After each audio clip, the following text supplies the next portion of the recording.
Bismillahirrahmanirrahim. Assalamualaikum warahmatullahi wabarakatuh.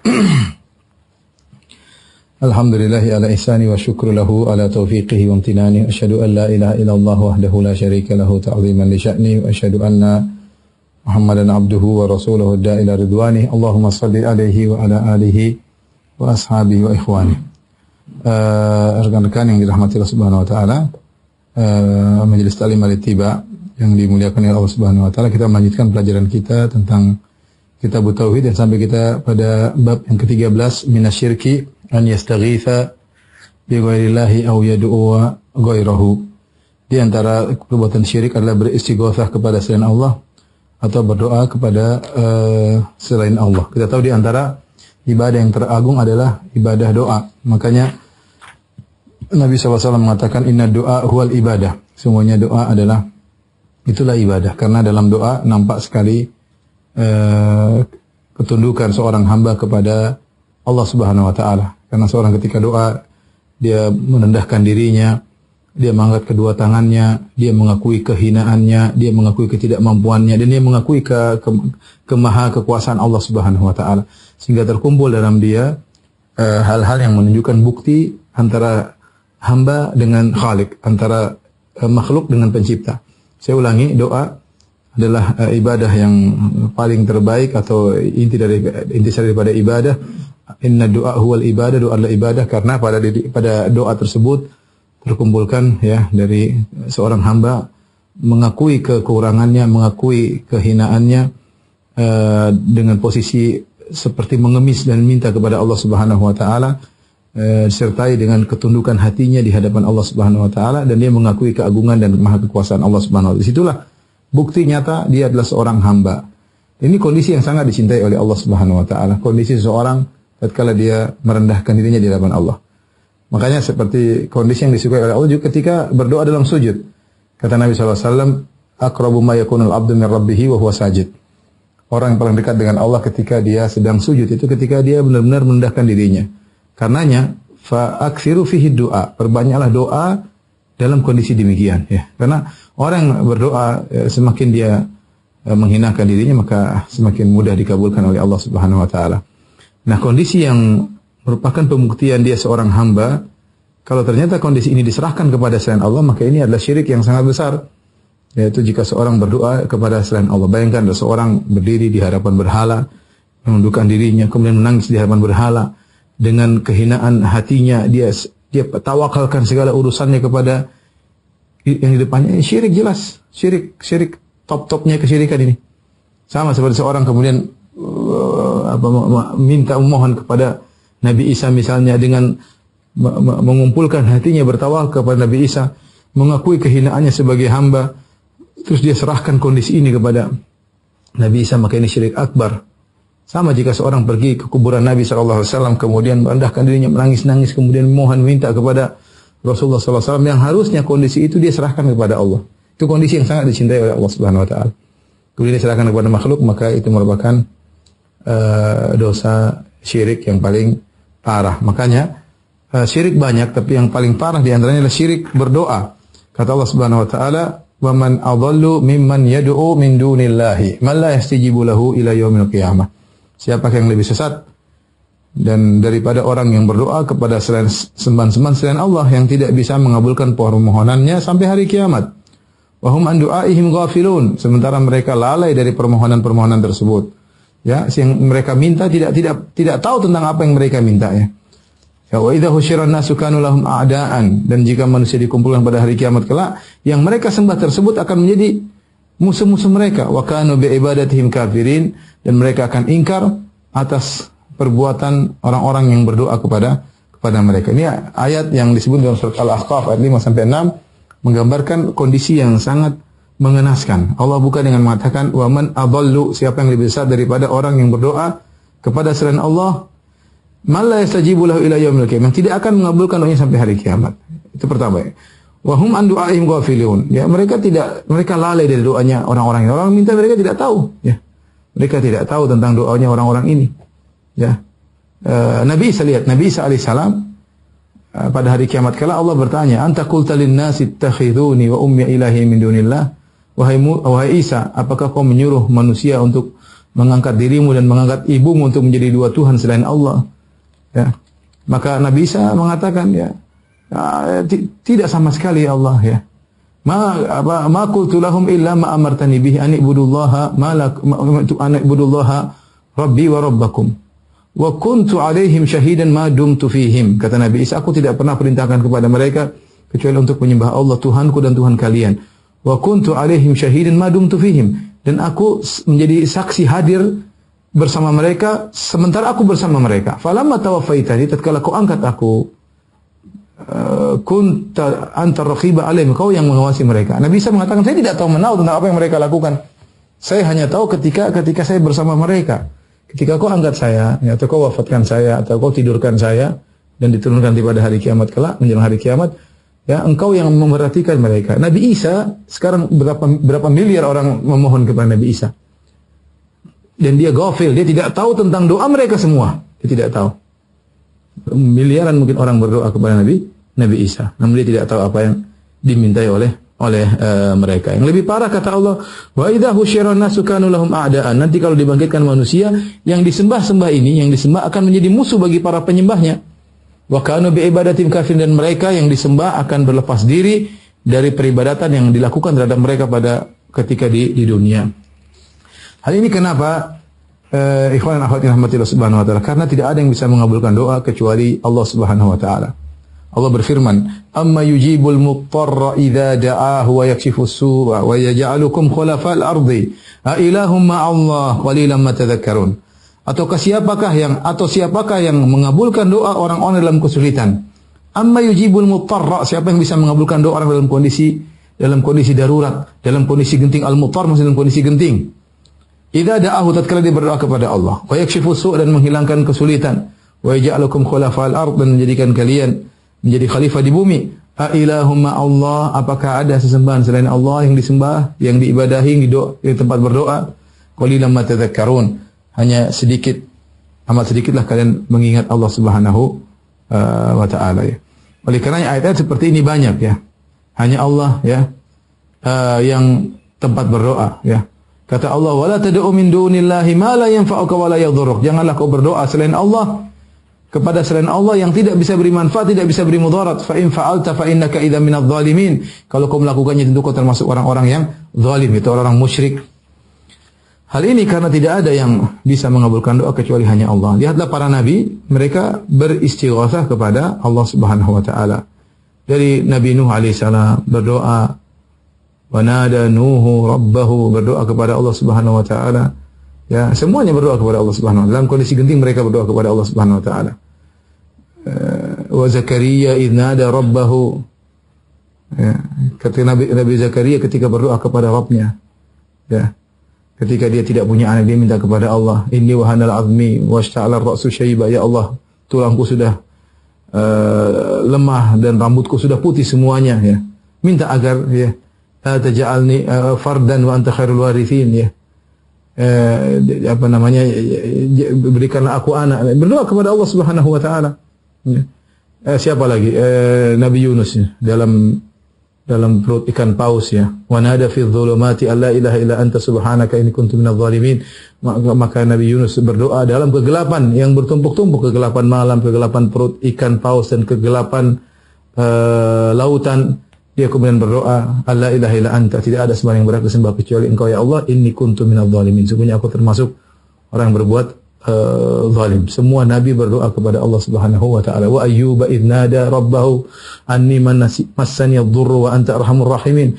Ketika, lihatlah bagaimana Nabi Ayub ketika terkena musibah, yaitu dengan penyakit yang parah, ya, disebutkan bertahun-tahun, dia mengatakan anni massani ad-dhurr, ya Allah, aku ditimpa dengan penderitaan. Wa anta arhamur rahimin, dan Engkau sungguh adalah yang maha penyayang dari yang menyayangi, ya. Berdoanya kepada Allah Subhanahu wa taala semuanya. Kemudian siapa lagi? Contohnya Nabi Muhammad sallallahu alaihi wasallam. Allah sebutkan idz tastaghithuna rabbakum fastajaba lakum anni mumiddukum bi alfin minal malaikati murdifin. tatkala kalian beristighotsah kepada Allah Subhanahu wa taala ketika perang Badar. Ketika kaum muslimin jumlahnya cuma 315 atau 319, musuhnya 1000, maka Nabi SAW berdoa mengangkat kedua tangannya ditemani oleh Abu Bakar radhiyallahu taala anhu. Maka Abu Bakar berdoa, Nabi berdoa, dan Abu Bakar sudah selesai berdoa. Nabi belum selesai berdoa sampai angkat tangan tinggi-tinggi sampai ridaknya selendangnya jatuh. Maka Abu Bakar mengangkat selendangnya diletakkan kembali di pundak Nabi SAW. Abu Bakar berkata, "Ba'dha munasyadatika ya Rasulullah." Sudah cukup ya Rasulullah, sebagian permintaanmu kau sampaikan kepada Allah, Allah akan kabulkan. Tapi Rasulullah SAW terus mengangkat kedua tangan. Allahumma anjiz wa'dak. Ya Allah, kabulkanlah janjimu. Ya Allah, wujudkanlah janjimu. Nabi minta-minta. Tapi Nabi mengatakan, Allahumma in tahlikil hadhil isabah falan tu'bati. Allah, kalau ini kelompok ini meninggal, kau tidak disembah lagi ya Allah. Sampai Nabi seperti itu minta kepada Allah. Maka Allah kabulkan. Disebut dengan istighatsah. Dengan istighatsah.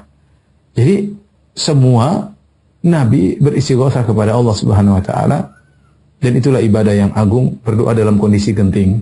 Kemudian datang orang-orang, sebagian orang zaman sekarang mengajarkan untuk minta kepada mayat-mayat yang sudah mati ya. Dibaliklah perkara ya, masih mending minta kepada orang hidup. Ini mayat sudah mati. Yang harusnya kita doakan mereka, mayat-mayat tersebut. Ini malah diajarin untuk minta berdoa kepada mereka. Akhirnya istighatsah kepada mayat-mayat. Bahkan mereka ajarin kalau kamu dalam kondisi terdesak, maka mintalah kepada mayat-mayat tersebut. Kalau kau minta langsung kepada Allah, tidak akan dikabulkan. Tidak akan. Kamu siapa? Allah tidak akan pandang kepada dirimu. Mintalah melalui wali-wali tersebut. Maka kita dapati orang-orang ke dalam kondisi genting, mereka minta kepada Allah, yang mengatakan ya Ali, ya Ali. Ada yang mengatakan ya Husain, ya Husain. Ada yang mengatakan ya Sayyid al-Badawi. Ya, ada yang mengatakan macam-macam mereka. Ada yang ya Abdul Qadir Jailani. Mereka nyebut nama-nama wali, dan itu syirik akbar.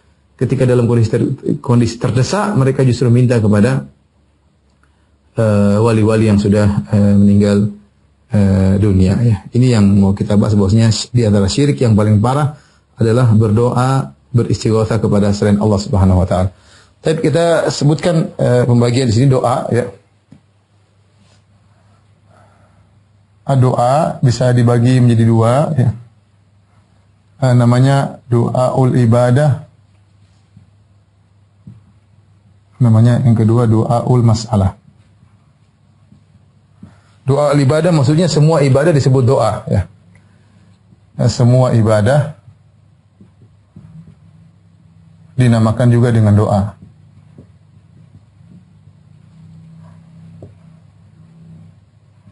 Di doa terkadang maksudnya doa minta, terkadang maksudnya doa ibadah ya. Seperti falamma wa a'tazilukum wa ma tad'una min dunillah. Ya, wa ad'u rabbi asa alla akuna bi du'ai rabbi syaqiyya falamma a'tazalu ma ya'buduna min dunillah ya. Seperti dalam surat Maryam kata Nabi Ibrahim ya, wa a'tazilukum wa ma tad'una min dunillah. Kata Nabi Ibrahim alaihissalam, aku tinggalkan kalian dan apa yang kalian sembah selain Allah. Kemudian kata Allah, falamma a'tazalahum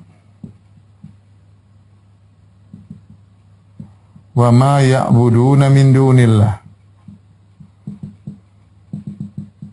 Ini Allah pertama mengatakan, Nabi Ibrahim berkata, aku tinggalkan kalian dengan apa yang kalian seru, kalian doa selain Allah. Ya. Kemudian dalam ayat berikutnya Allah mengatakan, tatkala Ibrahim meninggalkan mereka dan meninggalkan apa yang mereka sembah, ibadah. Di doa sama dengan ibadah, doa sama dengan ibadah ya. Sama seperti hadis Nabi SAW, misalnya, man mata wa huwa yad'u min dunillahi niddan. Kata Nabi, man mata wa huwa yad'u min dunillahi niddan. Siapa yang meninggal dalam kondisi berdoa kepada selain Allah. Berdoa di sini bisa artinya berdoa, bisa artinya beribadah. Dan begitu demikian banyak tafsir para ulama. Misalnya wa annal masajid lillahi fala tad'u ma'allahi ahadan. Misalnya wa anna al masajid lillah fala tad'u ma'allahi ahadan. Sungguhnya masjid ini semuanya milik Allah, maka jangan kau berdoa. Di sini bisa diartikan berdoa, bisa diartikan beribadah. Bisa diartikan beribadah. Karena doa bisa dibagi menjadi dua, doa ibadah, itu semua ibadah juga dinamakan dengan doa ya. Dan namanya doa al-mas'alah itu meminta. Meminta, doa permohonan. Doa permohonan. Dua-duanya tidak boleh diserahkan kepada selain Allah ya. Dua-duanya tidak boleh diserahkan kepada selain Allah. Makanya dalam Al-Quran banyak sekali. Wa may yad'u ma'allahi ilahan akhar, barang siapa yang berdoa bersama Allah selain Allah, maksudnya barang siapa yang beribadah juga.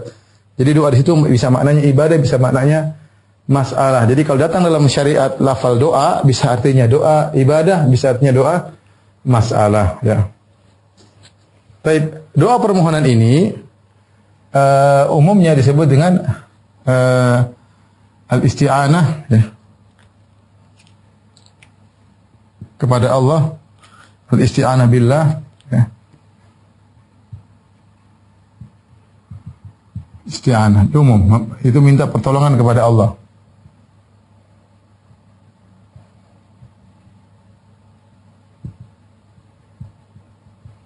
Nah, al-isti'anah bisa dua ya. Bisa namanya al-isti'adzah, minta perlindungan.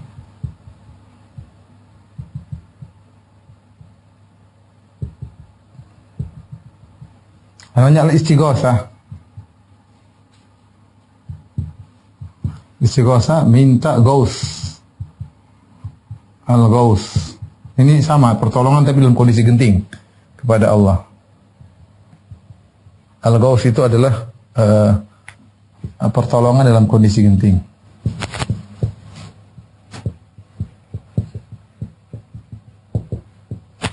Sehingga kalau kita boleh artikan, istighatsah adalah minta pertolongan kepada Allah dalam kondisi genting. Inilah makna istighatsah ya.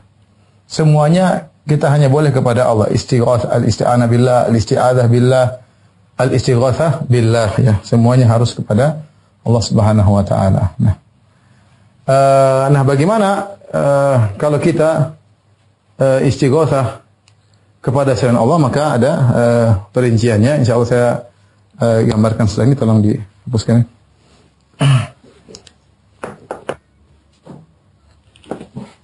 Sekarang al-istighatsah bi ghairillah, kan?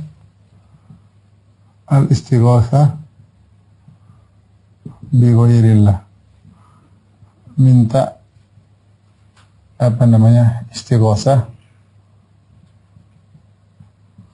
kepada selain Allah. Apa hukumnya? Hukumnya ada dua model ya. Pertama, istighatsah kepada mayit.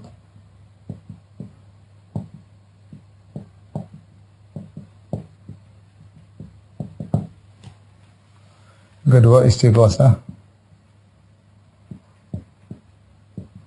kepada yang hidup, yang masih hidup. Istighatsah kepada yang masih hidup terbagi menjadi dua, ya.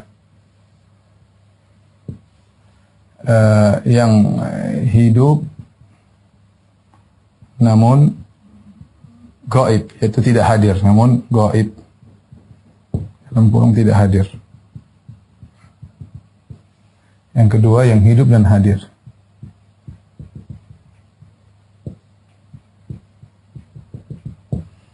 Kalau yang hidup namun gaib tidak hadir, maka ada dua kemungkinan.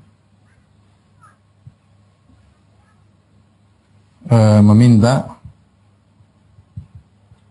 kepadanya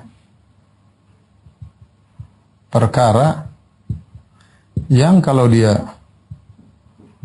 hadir, dia mampu melakukannya.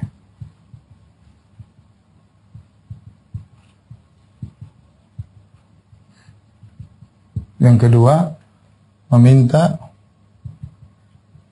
perkara yang kalau dia hadir,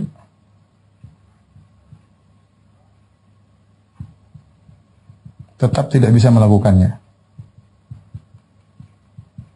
Bisa melakukannya. Apa hukumnya minta istighatsah kepada yang hidup namun gaib lagi tidak hadir? Misalnya Kita Indonesia minta kepada syekh misalnya di Saudi, padahal dia tidak dengar suara kita. Di sini ya syekh tolong saya misalnya. Ini bagaimana hukumnya? Minta kepada, seandainya dia hadir dia bisa, tapi dia lagi tidak ada. Dia lagi tidak ada dan tidak ada yang menyampaikan suaranya. Maka ini hukumnya syirik ya. Ini hukumnya syirik. Ya, syirik karena kenapa? Karena meyakini orang tersebut maha mendengar. Dia bisa mendengar apa yang kita minta dan bisa mengetahui atau berilmu. Ya. Padahal tidak beda kalau kita telepon dia. Ini tidak ada hubungan, tidak ada connecting sama sekali. Kita sebut nama dia dan dia tidak di hadapan kita. Kita yakin dia akan dengar. Nah, ini makanya dia maha mendengar. Ini syirik. Ini syirik ya. Padahal dia hidup. Berarti ini hidup ya. Hidup. Namun dia gaib. Hidup gaib. Ini al-hayyu al-gaib. Yang al-hayy al-gaib. Yang hidup tapi dia gaib. Yang kedua, ini meminta perkara yang kalau dia hadir tetap tidak bisa melakukan. Ini lebih parah lagi. Ini syirik lebih parah. Dari dua sisi. Pertama, meyakini dia maha mendengar atau ilmu. Yang kedua, melakukan sesuatu di luar kemampuannya. Melakukan yang tidak bisa, yang hanya Allah yang bisa melakukannya.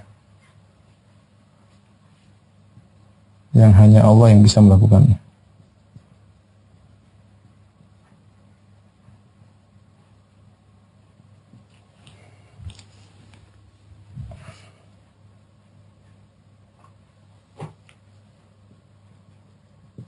Contoh misalnya, seorang di lautan, tiba-tiba dia manggil nama syekh, yang syekh tersebut mungkin tinggal di luar negeri. Ya ini, siapa yang bisa mengatur di lautan? Siapa yang bisa mengatur ombak?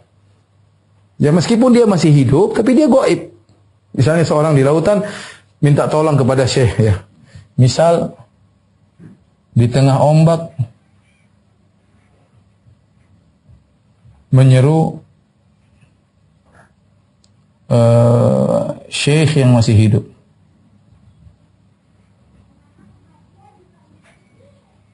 Tapi gaib, tapi tidak hadir. Gaib. Ini jelas. Syiriknya dua ya. Dari sisi dia meyakini syekh tersebut maha mendengar.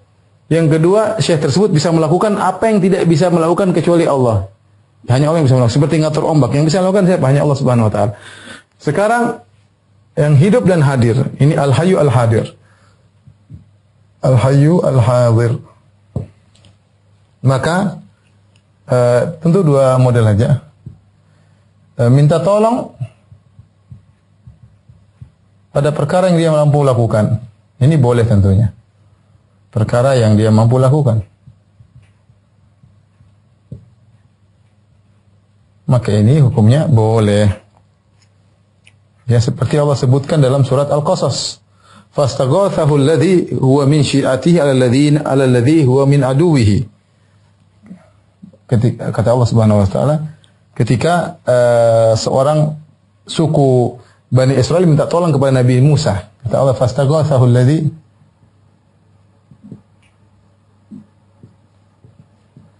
min syi'atihi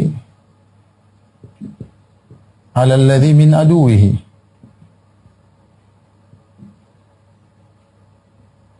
Fawakazahu Musa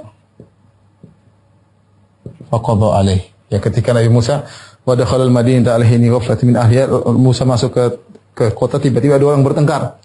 Yang satu dari suku Qibti, suku Fir'aun, yang satu dari suku Mesir. Fastaghathahu alladhi min syi'atihi, ternyata yang dari suku Mesir lihat Musa, dia minta tolong, wahai Musa, aghithni, tolonglah aku.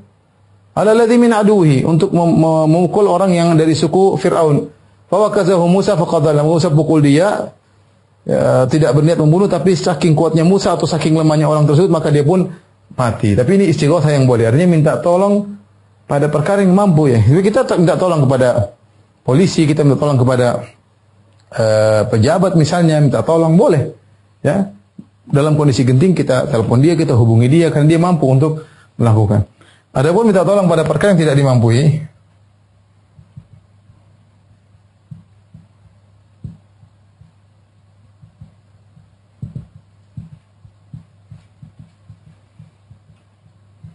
hanya Allah yang mampu, maka ini syirik. Ini apa? Syirik. Ya. Seperti minta kepada seorang Syekh lapangkan rezekiku, Syekh mudahkanlah aku, istri saya mudahkan bagaimana bisa melahirkan. Ya, ini tidak bisa. Ini urusan Allah Subhanahu wa taala, ya. Hujan, bagaimana datangkan hujan, ya enggak, ini yang bisa hanya Allah Subhanahu wa taala. Maka seperti ini hukumnya syirik. Baik, yang kedua istighotsah kepada mayat. Istighotsah kepada mayat, ya, maka ada dua bentuk, ya.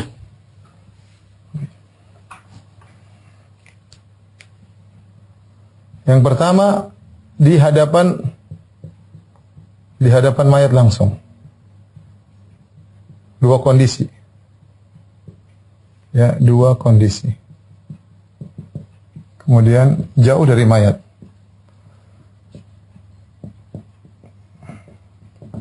Contoh di hadapan mayat langsung, contoh misalnya di depan kuburan. Misalnya depan kuburan.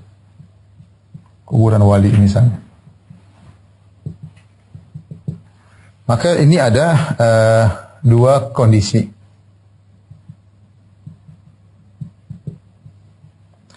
Meminta mayat untuk mendoakan. Mendoakan kepada Allah. Datang ke kuburan mbah atau ya wali, ya sunan. Mintakanlah untukku kepada Allah agar Allah memberikan aku begini. Jadi berdoanya kepada Allah tapi minta lewat dia. Bagaimana hukumnya? Ini ada khilaf, hukumnya khilaf. Seperti ini. Ada yang mengatakan ini syirik. Ini pendapat sebagian ulama, dia mengatakan bid'ah. Tidak sampai pada kesyirikan. Kenapa? Karena dia mintanya bukan kepada mayat, tapi dia mintanya kepada Allah. Hanya saja dia minta, dia anggap mayat ini masih hidup, masih bisa dengar. Ada syubhat, dia mengatakan ini bisa dengar, saya bisa ajak ngobrol. Ya, mumpung dia masih bisa dengar, saya bilang tolong mintakan kepada Allah.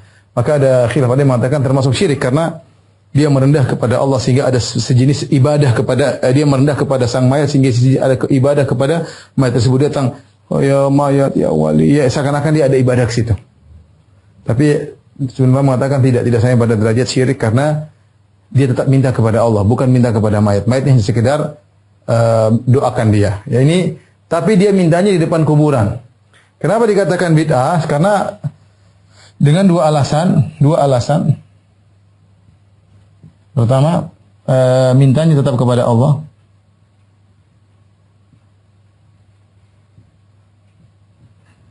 Yang kedua ada syubhat.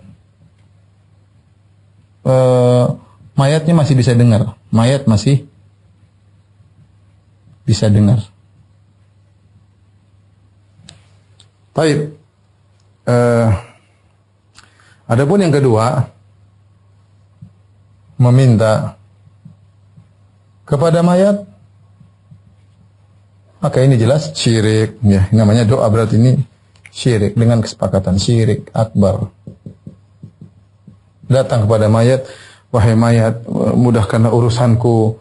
Wahai mbah, mudahkanlah urusanku. Ridhoilah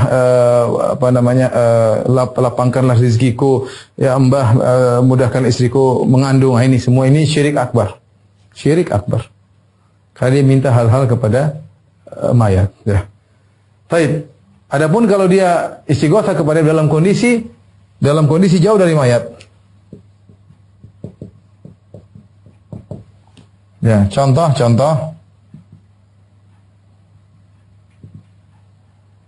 istighotsah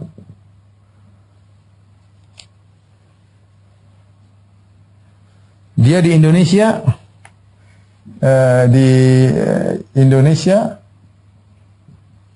dan beristighotsah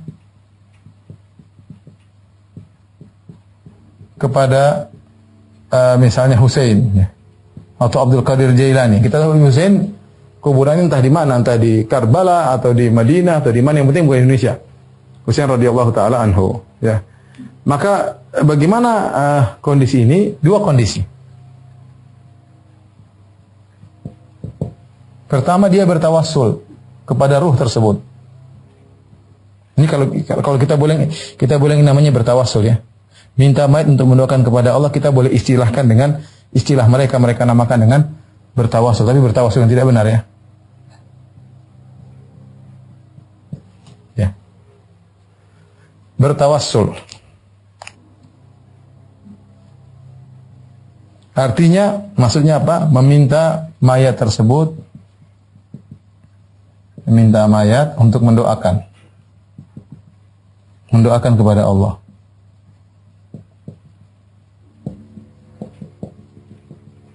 Maksudnya apa? Kondisi ini sama dengan kondisi sama antara ini dengan ini. Cuma bedanya ini di hadapan kuburan, kalau ini jauh dari kuburan. Apakah ada beda hukum? Ini hukumnya syirik akbar. Syirik. Kenapa? Karena dia meyakini sang mayat maha mendengar.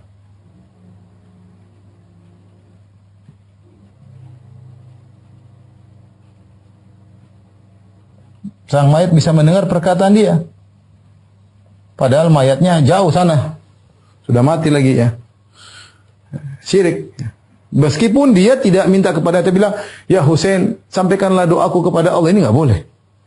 "Ya Husain, ya Abdul Qadir Jailani, sampaikan doa kepada Allah." Enggak boleh. Abdul Qadir Jailani di Irak atau di mana? Husain entah di mana, entah di Mesir, entah di Irak, Karbala atau entah di Madinah ya. Yang benar di Madinah yang menurut sebagian ahli sejarah. Kemudian yang kedua, meminta kepada mayat.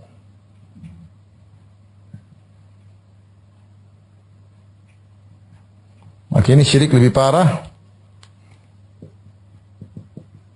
Syirik lebih parah.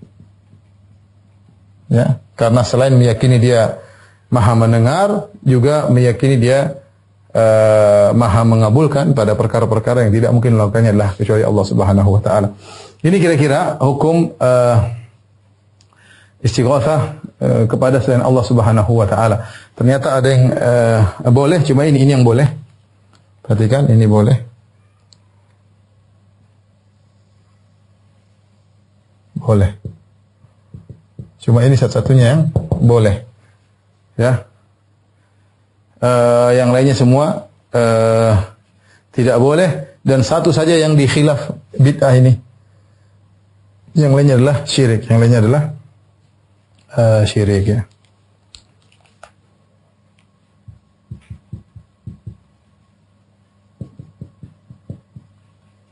Yang lainnya adalah syirik. Taib.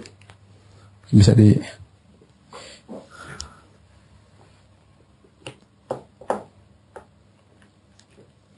Jadi kalau ada orang di tengah lautan, kapalnya bergoyang dihantam dengan ombak, kemudian berkata, "Ya Abdul Qadir Jailani aghithni, wahai Abdul Qadir Jailani, tolonglah aku." Maka dia musyrik, jelas. Musyrik, dia meyakini Abdul Qadir Jailani maha mengetahui. Dimanapun dia minta, maka Abdul Qadir Jailani tahu. Yang kedua, meyakini Abdul Qadir Jailani maha mendengar. Dia sampai di tengah lautan ngomong pun Abdul Qadir Jailani maha mendengar. Yang ketiga, dia meyakini Abdul Qadir Jailani bisa menyelamatkan dia dari ombak yang terjadi, dan ini perkara yang tidak mungkin melakukannya kecuali Allah. Maka pada dirinya terkumpul 3 kesyirikan. Saya ulangi, pada dirinya terkumpul 3 kesyirikan. Meyakini Abdul Qadir Jailani maha mendengar, meyakini Abdul Qadir Jailani maha mengetahui, dan meyakini Abdul Qadir Jailani bisa menyelamatkan dia dalam kondisi yang sangat genting tersebut. Dan ini saya katakan perkara yang menakjubkan di zaman sekarang. Muncul sebagian dai-dai yang menyuruh dan mengajarkan orang untuk meminta kepada mayat. Padahal mayat itu justru kita doakan dia, bukan kita malah minta-minta kepada dia ya. Bukan kita malah minta kepada dia. Lihatlah Nabi SAW ketika bercerita tentang para sahabat yang mati syahid. Dalam perang Mu'tah, Rasulullah SAW mengatakan, "Qutila Zaid syahidan, istaghfiru li akhikum." Sungguhnya Zaid bin Harithah meninggal mati syahid. Mohon ampunlah buat dia. Ini mati syahid padahal. Yang kata Allah mati syahid itu belum mati, tapi di sisi Allah Subhanahu wa taala hidup di alam barzakh. Dapat kedudukan mulia, tapi dia butuh ampunan agar semakin tinggi derajatnya. Nabi tidak mengatakan mumpung dia sudah jadi mati syahid minta-minta sama dia, enggak. Kemudian meninggal mati syahid lagi Ja'far bin Abi Thalib, kata Nabi sallallahu alaihi wasallam, "Qutila Ja'faru syahidan." Ya. Sungguhnya Ja'far bin Abi Thalib telah mati syahid, istaghfiru li akhikum. Maka mohonlah ampunan bagi Ja'far. Kemudian Rasulullah SAW berkata lagi, qutila Abdullah bin Rawaha syahidan. Abdullah bin Rawaha mati syahid. Istaghfirullah akhi, mohonlah ampunan bagi Abdullah bin Rawaha. Jadi justru Nabi menyuruh kita mendoakan para syuhada, ya. Dan itu dipraktikkan oleh Nabi SAW. Nabi datang ke kuburan syuhada, Nabi doakan mereka.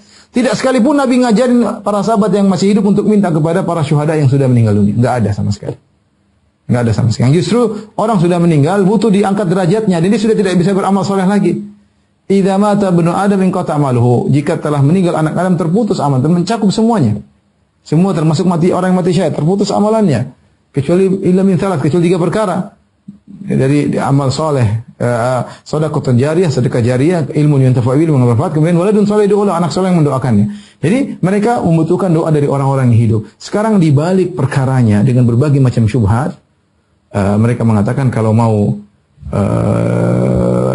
istighosah kepada mayat, dan itu mereka sampaikan ya. Dan saya nukil dalam Syarah Qawaidul Arba bagaimana yang menukil dari Asy-Syaukani dari Yaman, kemudian ada seorang ulama dari Arab Saudi, kemudian ada juga Muhammad Amin Shinqiti dari Mauritania. Mereka menukil bahwasanya perkara yang jelas sebagian orang-orang ketika dalam kondisi terdesak mereka justru menyeru kepada wali-wali, bukan kepada Allah, dengan alasan bahwasanya kita ini kalau minta langsung kepada Allah, kita ini siapa? Mas, apa Allah mau tengok kita? Hendak kita minta kepada wali-wali. Wali-wali akan menyampaikan langsung kepada Allah Subhanahu wa taala. Ini kesyirikan. Justru hati tergantung kepada wali-wali, bukan kepada Allah Subhanahu wa taala. Dan inilah syirik akbar. Waspada dengan syubhat-syubhat yang mereka sampaikan. Orang sudah meninggal itu justru kita yang doakan, bukan malah kita minta doa kepada mereka. Ya. Baik, ikhwan dan akhwat yang dirahmati Allah Subhanahu wa taala, ya. Ini mungkin yang saya sampaikan, ya. InsyaAllah mungkin pada pertemuan depan kita akan sebutkan syubhat-syubhat yang, karena ini perkara yang sangat penting mengenai minta-minta kepada mayat. Ini perkara yang digembar-gemborkan oleh mereka, ya, yang mereka namakan dengan tawassul, padahal para sahabat tidak pernah melakukannya. Tidak ada yang pernah datang ke kuburan Nabi minta-minta kepada Nabi SAW. Tidak ada yang pernah datang ke kuburan Abu Bakar minta-minta kepada Abu Bakar. Tidak pernah ada. Tidak pernah yang datang ke kuburan Umar, kuburan Ali, kuburan Utsman minta-minta. Enggak ada. Para tabi'in tidak melakukannya. Kemudian muncul zaman sekarang ini adalah bid'ahnya orang Syiah. Bagaimana pengagungan terhadap penghuni kubur diikuti oleh sebagian ahlu sunnah, sehingga akhirnya terperangkap dengan syubhat ini dan menyuruh orang untuk justru minta-minta kepada mayat-mayat sudah mati. Di antara hal yang saya pernah diskusi sama seorang, hal yang paling konyol, dia bilang, kalau Anda mengingkari beristighosah kepada mayat, berarti Anda mengingkari kemahakuasaan Allah. Anda mengingkari kemahakuasaan Allah. Loh, kok bisa? Saya bilang, kenapa bisa?